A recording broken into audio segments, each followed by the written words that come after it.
question around and ask you. Besides abortion, we've talked about budget and spending. Obviously, I'm American, you're Canadian, so I don't know how those issues stack up north. But either in those two areas, um, what are how did you see that? Are there certain things with government spending in Canada? I mean, do you want to see the government be smaller in Canada and have less of a role?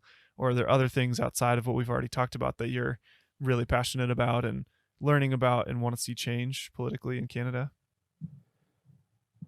Yeah, good question. I think I just want the government to be as big as possible, intrusive as possible, and ruin everything. I'd like to see mass genocide. Um, Okay. so I think bigger than any of those issues. A year ago, I would have said the biggest issue was probably abortion, maybe shrinking government. I think actually now Are I would those say 1 the and 2 biggest. for you as well?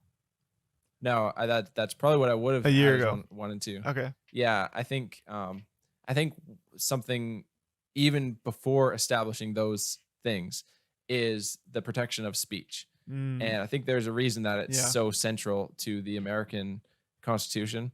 And I guess I've just realized that the value of speech is, in a way, it is the value of the individual. Like our speech is what we have to contribute. And Mhm. our speech, the moment you don't think about the value of free speech until it gets taken. And once it gets taken, even just a fraction, then it's like, oh my gosh, I actually can't say things I want to say. And it sounds crazy. It sounds like we can never get there. It sounds like, some 1984 stuff.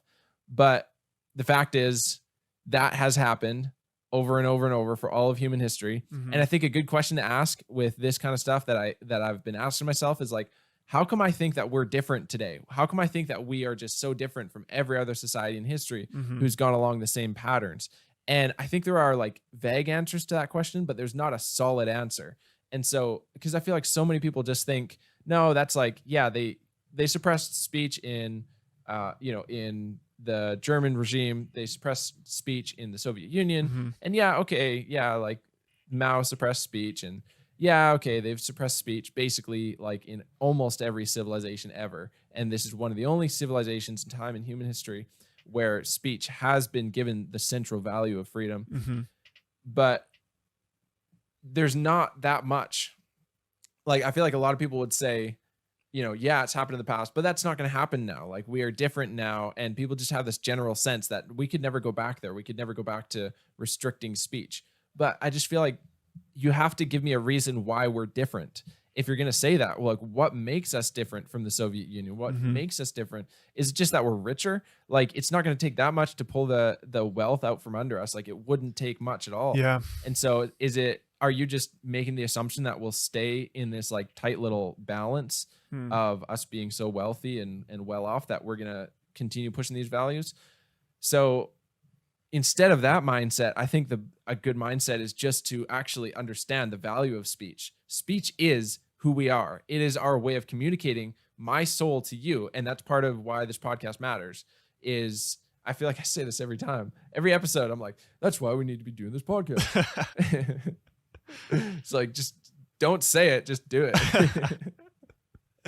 um, but yeah, I feel like that's the point of conversation, and that's the way that we progress through history. It's like our cumulative, if we can all have the freedom to speak what we believe is true, and if we can be honest about it, and if we can reflect what's deeply inside of us. Mhm. And so, yeah, so I would say I've probably put at the top of my list now the value of free speech.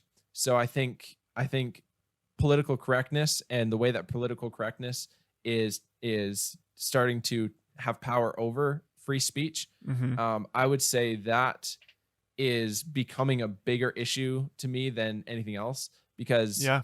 I think that is our most direct path to hell, is probably through the restriction of speech. Mhm. And any other path to hell, at least good people could talk about it. At least we could still work our way through it. At least if Yeah. we're on that path, we could work our way out of it. Wow. If we start on the path to hell through the restriction of speech, then we're just silenced on our way down like the little paved path, Mhm. little wide, the Mhm. wide paved path. Yeah. So yeah, so I feel like that's kind of been a transition.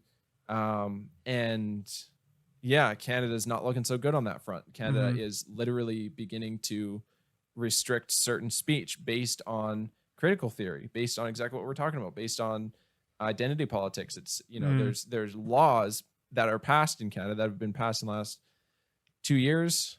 We're in August.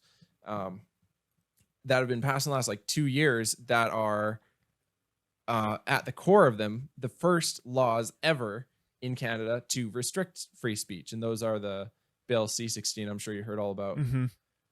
You know, so Bill C-16 saying, you know, you can't misgender people. Like if somebody wants to be called a certain gender, you have to say what they require you to say. And that's all well and good. Like I don't mind too much about that. What I hate is the government restricting the speech. I hate the Mhm. government just crossing that line. That's a line you don't cross. You Mhm. cross that line and you are taking a step towards hell, even if it's in the name of kindness. Mhm. You know, the road to hell is paved by good intentions. So Well, and if we yeah. think of the role of government overall as protecting life, liberty, and the pursuit of happiness slash like prosperity, possessions, property, like depending on how you interpret that third piece in there, restricting people's speech is an incredible infringement on people's liberty.